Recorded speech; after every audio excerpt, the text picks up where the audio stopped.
Cartas a um provinciano, escritas por um de seus amigos. Em 23 de novembro de 1654, Pascal converteu-se ao ler, sozinho em seu quarto, o capítulo 17 do Evangelho de João. No mês seguinte, ele se colocou sob a direção espiritual de M. Sigan, e cerca de 30 dias depois, iniciou o primeiro dos muitos retiros na abadia de Port Royal de Champs. Por meio de seus contatos no mosteiro, Pascal foi envolvido em uma controvérsia que veio a alcançar proporções nacionais. Antoine Arnauld, um eminente advogado e reconhecido líder dos partidários da abadia de Port Royal, publicou 2 cartas abertas à população defendendo a ortodoxia do livro de Cornelius Jansen sobre Agostinho. O livro veio a ser condenado como herético em 1653. Arnauld foi contestado pelo confessor do rei, o padre jesuíta Anat, e a polêmica foi levada à Faculdade de Teologia da Sorbonne para uma decisão. Após intensos debates, a faculdade censurou Arnauld em 14 de janeiro de 1656. Conhecedor da habilidade de Pascal em debates, Arnauld solicitou-lhe auxílio. Aspas, você é jovem, possui uma mente brilhante, você tem de fazer algo. Fecha aspas. Utilizando diversos pseudônimos, Pascal respondeu secretamente por meio de 18 cartas, das quais os seguintes extratos foram retirados. Carta 1. Observações sobre a disputa entre teólogos na Sorbonne para censurar a Arnauld. Paris, 23 de janeiro de 1656. Senhor, temos sido grandemente iludidos. Foi apenas ontem que eu fui desenganado, pois até então imaginava que as disputas na Sorbonne eram realmente de suma importância aos interesses da fé cristã. As reuniões frequentes de uma sociedade tão celebrada como a da Faculdade de Teologia em Paris, na qual tantas extraordinárias e maravilhosas coisas ocorrem, em geral, tem suscitado grande expectativa, compartilhada por todos, de que algum assunto significativo está sendo considerado. Ao invés disso, você ficará atônito ao saber, por meio desta comunicação, o assunto em questão, com o qual estou familiarizado de maneira pessoal e plena. Eu o descreverei em poucas palavras, como segue. 2 assuntos estão sob consideração. Um deles é uma questão de fato e o outro uma questão de direito. O primeiro considera se o Sr. Arnauld é culpado de imprudência por afirmar em sua segunda carta que leu de maneira cuidadosa o livro do Sr. Jansen e que não foi capaz de descobrir lá as proposições condenadas pelo último Papa, Inocêncio X. No entanto, como ele condena tais proposições onde quer que elas ocorram, também as condenaria em Jansen, caso lá estivessem. Assim, a questão é se seria de extrema imprudência levantar uma dúvida quanto à real presença de tais proposições na obra de Jansen, como os bispos afirmam que há. Quando esse assunto foi levado para a decisão na Faculdade da Sorbonne, 71 doutores levantaram-se em defesa do Sr. Arnauld, sustentando que ele não poderia dar outra resposta aos inúmeros questionamentos quanto à sua opinião sobre a existência de tais proposições no livro mencionado. Ou seja, que ele não as viu em sua obra, muito embora tenha sido condenado com base na presunção de que provavelmente elas lá estivessem. Alguns mais declararam que, após exaustiva pesquisa, não foram capazes de descobri-las lá e que, pelo contrário, Jansen havia escrito contra elas. Eles então procederam com alguma veemência, requerendo que, se qualquer um dos doutores as tivesse encontrado, o mesmo deveria ser bom o suficiente para apontá-las. Esta pareceu uma forma óbvia de convencer a todos, até mesmo o próprio Sr. Arnaud. No entanto, esta abordagem jamais foi permitida.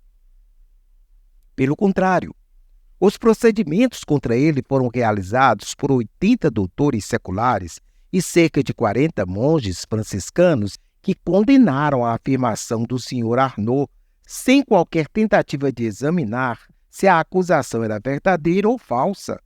Até mesmo afirmaram que a questão não era sobre a veracidade de sua afirmação, mas sobre sua obstinada imprudência em promovê-la a todo custo. Outros 15 mostraram-se relutantes em concordar com a censura.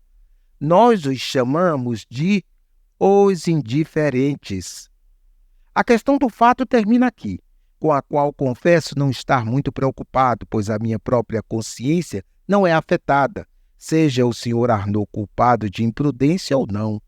E caso eu tivesse a menor curiosidade em descobrir se as proposições realmente estão nos escritos de Jansen, o seu livro não é difícil de ser encontrado nem muito volumoso que me impeça de lê-lo, a fim de satisfazer a minha própria curiosidade sem consultar a comunidade da Sorbonne.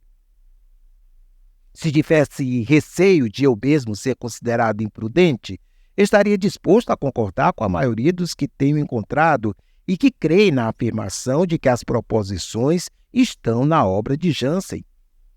Mas, pelo contrário, encontrei uma estranha recusa por parte de todos em me mostrar onde tais proposições estariam.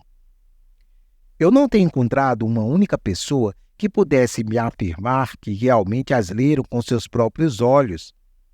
Portanto, temo que esta censura venha a trazer mais malefícios que benefícios, dando aos que possam vir a ser informados dos fatos uma impressão diferente da que foi realmente intencionada. De fato, as pessoas agora estão se tornando muito desconfiadas, não acreditando em nada que não possam ver por si mesmas. O ponto, entretanto, é de tão ínfima importância que não chega a interferir com a nossa fé. À primeira vista, a questão do direito me parece muito mais importante. Assim, tenho tido a máxima preocupação em me informar sobre este assunto. Você ficará feliz em saber que, como o anterior, este também é insignificante. A investigação questionou as palavras do Sr. Arnaud na mesma carta. Abre aspas. Que a graça, sem a qual nada podemos fazer, foi insuficiente em Pedro por ocasião de sua queda. Fecha aspas. É de se esperar que os grandes princípios da graça sejam examinados, tal como se ela é concedida a todos os homens e se é certamente eficaz. Mas, por Deus, como temos sido ludibriados! Pois eu mesmo, em pouco tempo, tornei-me um grande teólogo do qual vocês possuem algumas evidências.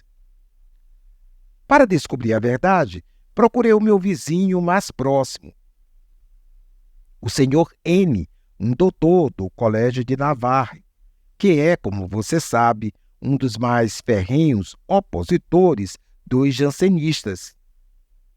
Como a minha curiosidade me tornou quase tão zeloso quanto ele mesmo, perguntei-lhe se, para eliminar todas as dúvidas, eles poderiam chegar a uma decisão formal, abre aspas, de que a graça é dada a todos os homens, fecha aspas.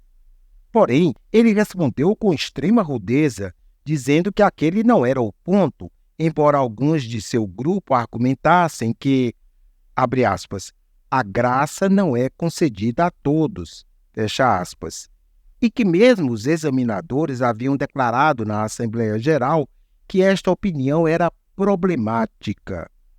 Esta foi a sua própria convicção, confirmada por meio de uma famosa passagem de Agostinho. Aspas, nós sabemos que a graça não é concedida a todos os homens, fecha aspas. Eu me desculpei por interpretar mal o seu significado E perguntei-lhe se eles, pelo menos, condenariam a outra opinião dos jansenistas que havia criado tal acalorado debate, isto é, abre aspas, que a graça é eficaz e determina a vontade na escolha do bem, fecha aspas. Novamente não fui feliz, abre aspas. Você não conhece nada sobre isso, fecha aspas. Ele retrucou. Aspas, não há heresia, é perfeita ortodoxia. Todos os tomistas defendem isso, e eu tenho feito o mesmo em meus debates na Sorbonne. Fecha aspas. Eu não ousei prosseguir, mas ainda não pude descobrir onde estava a dificuldade. Assim, a fim de ganhar alguma percepção, eu lhe implorei que afirmasse exatamente em que consistia a heresia da proposição do Sr. Arnaud. Ele respondeu, aspas, é que ele não admite que o justo possua o poder de cumprir os mandamentos de Deus da maneira pela qual nós entendemos. Fecha aspas. Após esta informação, me retraí, convencido de haver encontrado o difícil âmago da questão. Apressei o Sr. N., já com a saúde recuperada o suficiente para me acompanhar ao seu cunhado, um jansenista quase radical, mas, apesar disso, um bom homem. A fim de receber uma recepção melhor, fingi ser partidário do seu grupo e perguntei se seria possível que a faculdade da Sorbonne introduzisse tal equívoco como aquele no seio da igreja, ou seja, aspas, que o justo sempre possui o poder de cumprir os mandamentos de Deus, fecha aspas. Perguntou-me, você se refere a tal sentimento cristão como um erro, uma doutrina a qual ninguém, exceto luteranos e calvinistas, se opôs? Então não é esta a sua opinião? Eu questionei. De certo que não. Nós a condenamos como herética e ímpia. Um tanto surpreso, percebi que tinha agora provocado o jansenista, como havia feito antes com o molinista. Porém, como não estivesse totalmente satisfeito com a sua resposta, eu o incitei, de forma dissimulada, a me dizer se ele realmente afirmava, abre aspas, que o justo sempre tem o poder de manter os preceitos divinos, fecha aspas.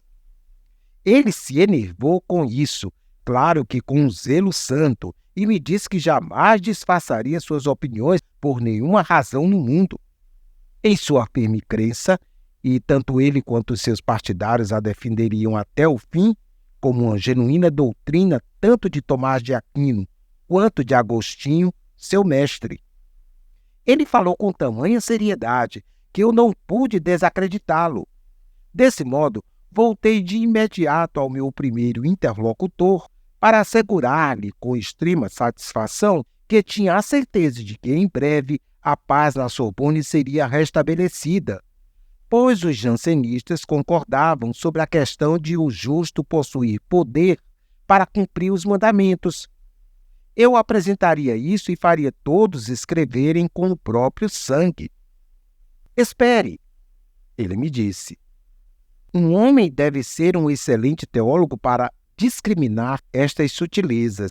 Tão tênue e sutil é a diferença entre nós que dificilmente conseguimos discerni-la por nós mesmos. Portanto, não se deve esperar que você compreenda isso, mas você se dá por satisfeito apenas em ouvir dos jansenistas que o justo sempre detém o poder de cumprir os mandamentos divinos.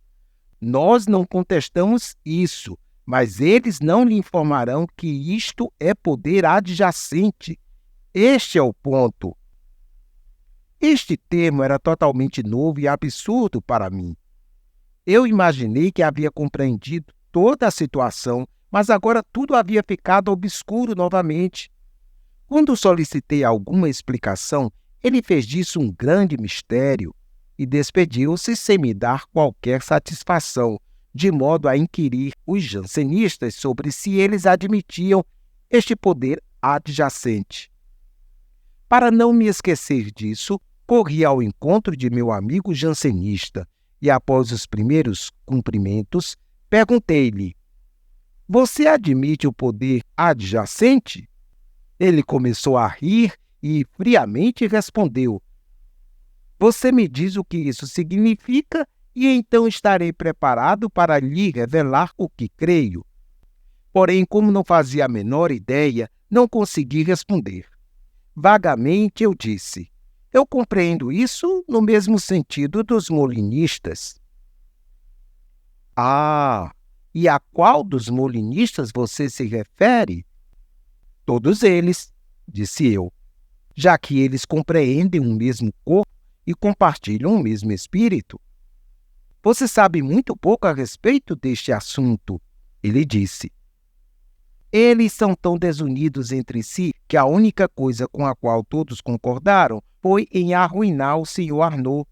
Portanto, eles estão determinados de comum acordo em utilizar o termo adjacente com o objetivo de enfraquecê-lo e arruiná-lo, muito embora eles o compreendam de diversas maneiras." Esta resposta me deixou perplexo, mas eu não estava disposto a receber uma impressão dos motivos ilegítimos dos molinistas sobre a palavra de um indivíduo, e assim, minha única preocupação tornou-se descobrir em que diferentes maneiras eles empregavam o termo poder adjacente. Ele estava desejoso de me explicar isso, mas observou: "Você verá tamanha contradição e inconsistência que isso o confundirá e fará com que suspeite de minha própria veracidade. Então é melhor obter isso diretamente deles. Portanto, se você me permitir orientá-lo, eu recomendaria uma visita em separado a Aimé Lemoine e Padre Nicolai." "Eu não conheço nenhum desses cavalheiros", respondi. "Mas talvez você conheça alguns outros que posso indicar e que têm as mesmas opiniões." Este foi de fato o caso. "Você não conhece", acrescentou, "alguns dos dominicanos, chamados de os novos tomistas, que concordam todos com Padre Nicolai?" De fato, eu estava familiarizado com alguns deles. Como estivesse determinado a buscar conselho e perseguir meu objetivo, deixei-o de imediato e fui procurar um dos discípulos de Aimé de Lemoine. Pedi-lhe que me contasse o que era ter o poder adjacente para fazer qualquer coisa. "Ah", ele respondeu, "isto é muito óbvio. Significa ter todo e qualquer poder necessário para cumprir o que se deseja, de tal maneira que nada falte para completar a ação." "Então", respondi, "possuir este poder adjacente para atravessar um rio é dispor de um barco, um barqueiro, remos e outras exigências, de tal sorte que não lhe falte nada." "Isso mesmo." "E possuir este poder para ver é ter bons olhos e uma boa luz. Por essa sua perspectiva, se alguém possui bons olhos no escuro, ele não teria este poder adjacente para ver, porque a luz seria necessária, sem a qual é impossível ver." "Realmente, é muito lógico." "Por consequência", prossegui, "quando você diz que todos os justos em todo o tempo possuem o poder adjacente de cumprir os mandamentos, quer dizer que eles sempre têm a graça necessária para a sua execução. Pelo menos que nada falta da parte de Deus." "Espere um minuto", ele disse. "O justo sempre possui o que é necessário para a sua obediência, ou, ao menos, o que for indispensável pedir a Deus." Então, repliquei, "Eu compreendo muito bem que eles têm tudo o que é necessário para buscar o auxílio divino por meio da oração, mas não precisam de nenhuma outra graça que os capacite a orar." "Perfeitamente correto." "Mas não é necessário uma graça eficaz para nos estimular a orar?" "Não", ele respondeu, seguindo a opinião de Aimé Lemoine. Para não perder tempo, eu me apressei a ir aos jacobinos, perguntando por aqueles que sabia serem tomistas da nova escola. Eu lhes pedi que me fornecessem informações sobre esse poder adjacente. Primeiro, Perguntei se aquilo não era algo deficiente em caso de uma real necessidade. A resposta foi um categórico não. Então perguntei: por que então vocês chamam isso de poder adjacente quando alguma deficiência acontece? Vocês afirmarão, por exemplo, que alguém à noite, sem qualquer tipo de luz, possui o poder adjacente para enxergar? Certamente, se ele não for cego. Eu não tenho objeções quanto a isso, disse. Mas Emily Moine possui uma visão tanto diferente deste assunto. É verdade, mas eu lhe contarei como nós entendemos esta questão. A isto concordei, afirmando: pois eu jamais discutirei sobre o termo se sou apenas informado do significado dado a ele. Porém, vejo que quando você afirma que o justo sempre tem o poder adjacente para orar a Deus, você quer dizer com isso que ele precisa de algum outro auxílio, sem o qual ele não poderia orar de maneira alguma. Excelente, excelente, expressou um dos padres, abraçando-me. Mais do que excelente, pois o justo necessita de uma graça eficaz não concedida a todos os homens e que influencia a vontade deles para orar, e qualquer um que negar a necessidade dessa graça eficaz é um herege. Excelente, de fato, deveras excelente! Exclamei por meu turno. Mas, de acordo com a sua opinião, os jansenistas são ortodoxos e Emily Moine é um herege, pois eles afirmam que o justo possui poder para orar, mas a graça eficaz é, no entanto, essencial, posição esta que vocês aprovam. Moine afirma que o justo pode orar sem a graça eficaz, que é uma afirmação condenável por vocês. É verdade, disseram. Mas então, Emily Moine denomina este poder pelo peculiar epíteto de poder adjacente. Realmente, meu bom padre, prossegui, é um mero jogo de palavras dizer que vocês concordam respeitando o mesmo termo, mas o utilizam com sentido oposto. Assim, eu não tinha mais nada a dizer, mas felizmente veio ao nosso encontro um dos discípulos de Emily Moine, a quem eu havia consultado anteriormente. Na hora fiquei surpreso com essa incrível coincidência, mas tenho aprendido que esses acidentes felizes não são incomuns, já que acontecem com certa frequência. De imediato, abordei o discípulo de Emily Moine. Conheço um cavalheiro que sustenta que todos os justos sempre possuem, em todo o tempo, o poder para a oração. No entanto, eles jamais orarão sem que uma graça eficaz os estimule, graça que Deus não concede a todos os justos. Isto é heresia? Pare, disse o médico. Você me pegou de surpresa. Espere um minuto. Se ele chama este poder de poder adjacente, ele é um tomista e, portanto, um ortodoxo. Se não chamar, ele é um jansenista e, por consequência, um herege. Mas ele não chama isso de adjacente e tampouco de não adjacente. Então, ele é um herege?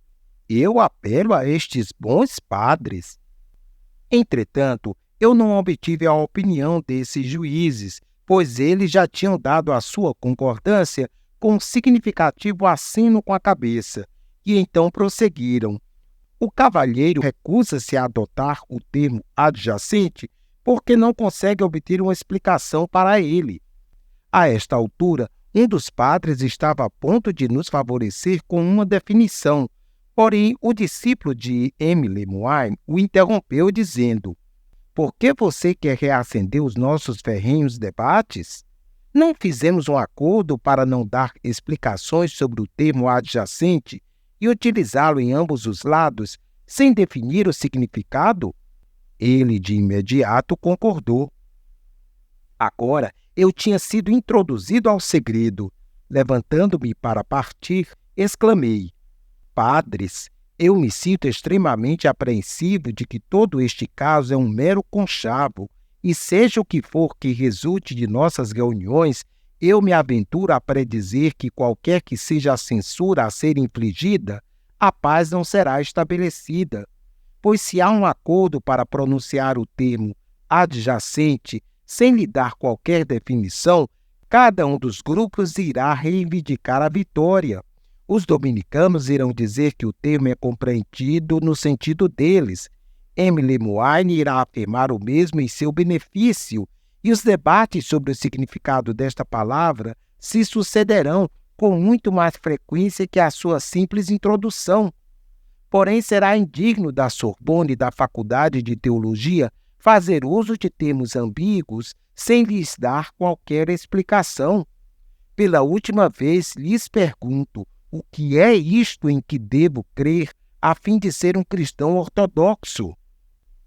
Em uníssono, eles responderam, você deve dizer que todos os justos possuem o poder adjacente sem acrescentar qualquer significado às palavras. Ao despedir-me, repliquei, isto é o mesmo que dizer que esta palavra deve ser proferida com lábios de medo pela possibilidade de ser estigmatizada com a pecha de herege. Este é um termo da Escritura? Não. É utilizado pelos padres, os conselhos e os papas? Não. É utilizada por Tomás de Aquino? Não. Então, qual é a necessidade de usar esse termo, já que não é sustentado por nenhuma autoridade e tampouco possui qualquer significado característico? Você é deveras obstinado, exclamaram. Mas tem de pronunciar isso ou ser considerado um herege, assim como o Sr. Arnaud, pois nosso grupo compreende a maioria, e se for necessário, nós podemos constranger os outros a votarem conosco. Esta última razão foi tão convincente que eu consenti com um meneio de cabeça e me retirei para lhes dar este relato. Por meio dele, vocês podem constatar que nenhum dos pontos seguintes tem sido examinado e, por consequência, eles não foram condenados ou aprovados. 1. Que a graça não é concedida a todos os homens. 2. Que todos os justos têm o poder de guardar os mandamentos divinos. 3. Que eles, todavia, precisam da graça eficaz para determinar a sua vontade em obedecer-lhes e mesmo para orar. 4. Que essa graça eficaz não é sempre concedida a todos os justos e que depende unicamente da misericórdia de Deus. Assim, não existe nada além da estéril palavra adjacente, sem qualquer significado, que não traz risco algum. Bem-aventurados são os que vivem em completa ignorância disso. Afortunados são aqueles que existiram antes do surgimento dessa palavra. Assim, não vejo solução se os cavalheiros da academia não banirem da Sorbonne, por meio de uma ordem oficial, esse estúpido termo que tem sido a razão de muitas divisões. A não ser que isso ocorra, a censura deve ser confirmada. Porém, não vejo outra consequência que a de tornar a Sorbonne desprezível, além de destruir a autoridade que essa instituição desfrutou em outras ocasiões. Sinta-se livre para votar a favor ou contra esse termo, pois tenho por você tamanho apreço que não sou capaz de perturbá-lo por tão fútil pretexto. Se esta descrição trouxe-lhe algum deleite, continuarei a lhe enviar informações sobre os acontecimentos. Eu sou, etc.